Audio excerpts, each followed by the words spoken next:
Hello, Road to Miss USA community. This is Deshauna Barber, Miss USA 2016, and I have been summoned by Lucas, the founder of Road to Miss USA, to do a video and discuss my Miss Universe experience. Now, keep in mind, I have never discussed my Miss Universe experience or done like a video where I've kind of like done a recap, if that makes sense. So I'm kind of excited to do this because I feel like I've kind of been holding out on you guys anyway. So I think this is a good time for me to kind of go through and talk about it. Okay, so let's just start from the beginning.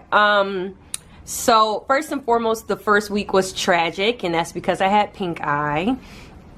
So a lot of people were trying to figure out, like, why hasn't Miss USA been posting? Where's she been at? She doesn't look like she's doing okay. And that's because 2 days before I got on the plane to the Philippines, I had pink eye, and it was painful. My eye was swollen completely shut by the time swollen completely shut by the time I landed in Manila. So I was just going through it, and it was terrible. It lasted about 5 days. They wanted to keep me away from the other girls, but it became a little bit too much. So there was other girls that was actually getting pink eye.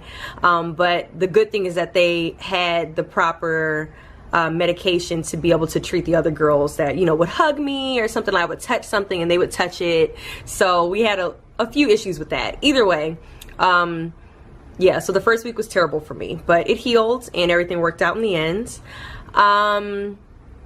It was very exhausting, and that's because it was 3 weeks of constant movement and rehearsal and training and events and appearances, and it was a lot. It was a whole lot, but it was the greatest 3 weeks of my life. No matter how much sleep I did not get in the Philippines, it was the greatest 3 weeks of my life by far. And that's because, I mean, how often can you say that you're in the Philippines competing for Miss Universe? And also because the Filipino fans they're amazing, and they're passionate, and they are very dedicated to pageantry. So everywhere we went, we were celebrated and we were welcomed, and there were people that truly were just obsessed with the pageant and the title holders. So we felt a lot of love there. There's no greater love than the love I have for the fans in the Philippines. I think that they're wonderful and amazing and genuine people. So I think that it was a blessing for it to be there, which is really awesome that Miss Universe is now going to Thailand.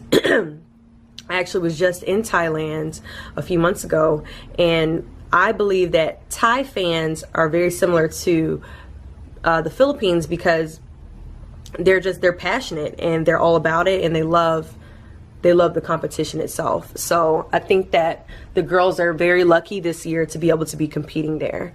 A few days before either prelims or finals, we were able to have a day off, and really it was only a few hours. I think it was from like 11 a.m. to like 7 p.m. that you had time off. We all said, okay, we're gonna go to the mall. No big deal. They had to assign each girl between 6 to 9 police officers per girl. I had 8 police officers that were in charge of guarding me, and it wasn't even enough. It was not enough people to protect me. Literally, when we even like walked across the street, we were being chased by lots of people. And when we got to the mall, it was even worse. I mean, crowds of hundreds of people, hundreds of fans waiting for me and the other girls.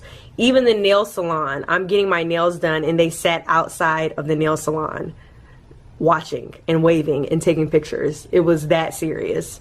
So it wasn't really a day off, but at least, you know, I got a small break from the competition. My roommate was Curacao. She's amazing. I love her. I bonded with a lot of the countries. Only thing is that I bonded really only with the countries that the countries that alphabetically were in the back of the line, basically. So because I'm USA, I was surrounded by Uruguay and U.S. Virgin Islands, Vietnam, Venezuela, Thailand. So that was kind of like my clique was in the back of the line. And Philippines, of course, was back there too. So when Iris was crowned, I had never met her before because she was France. So she was in the front of the line. I never got a chance to really get close to her because we never had any events or appearances together. I don't ever remember France being a part of any of the groups that I went in.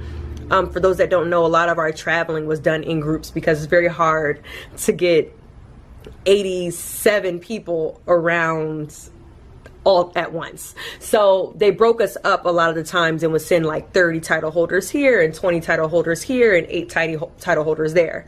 So we would all be separated constantly, and I was never with Iris or anybody in the front of the line. So it was terrifying, you know, when she won, because I'm thinking, gosh, I don't know if I'm going to get along with this girl. I've never met her, never had a conversation. Obviously she ended up being amazing, so I was very blessed to have both Pia and Iris as really awesome roommates. They were wonderful and I love them. So for those that don't know, Miss Universe, you know, aired at 7 or 8 p.m. here in the United States. In the Philippines, we were on the stage at, I think, 4 o'clock in the morning. We had to be there at 1 a.m. But we actually took steps on and got on the stage at 4 o'clock in the morning. Okay, we were exhausted, to say the least. We were exhausted. So by the time we got off the stage and were on the buses to head back to the hotel, I think it was 8 a.m., 9 a.m. So we ended up, myself and Curacao, we slept all day. We slept all day. And then we turned around and woke up at like 6 p.m., 7 p.m. is the most sleep we had gotten since being in Manila. But it was like, yeah, 6 or 7 p.m. and then we went straight to the after party. And the after party was huge. It was this big arena, nothing but pageant fans. I didn't know that it would be so many pageant fans. But it was awesome.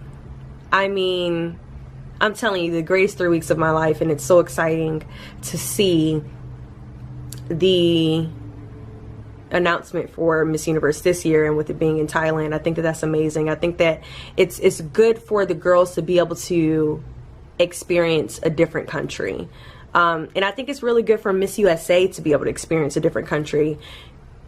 I think that there's something beautiful about representing the United States of America, but you're not representing it in America. You're representing it, you know, internationally. So I think that that's really, really, really cool. And I think that it's a blessing. And it's a country that is welcoming to USA. There's some countries that do not that do not support the United States of America, that do not, that do not support Miss USA. There are certain countries that don't like you just because you're Miss USA. So I think that it's cool that Sarah's going to be going to Thailand, because I think that they're going to welcome her with open arms.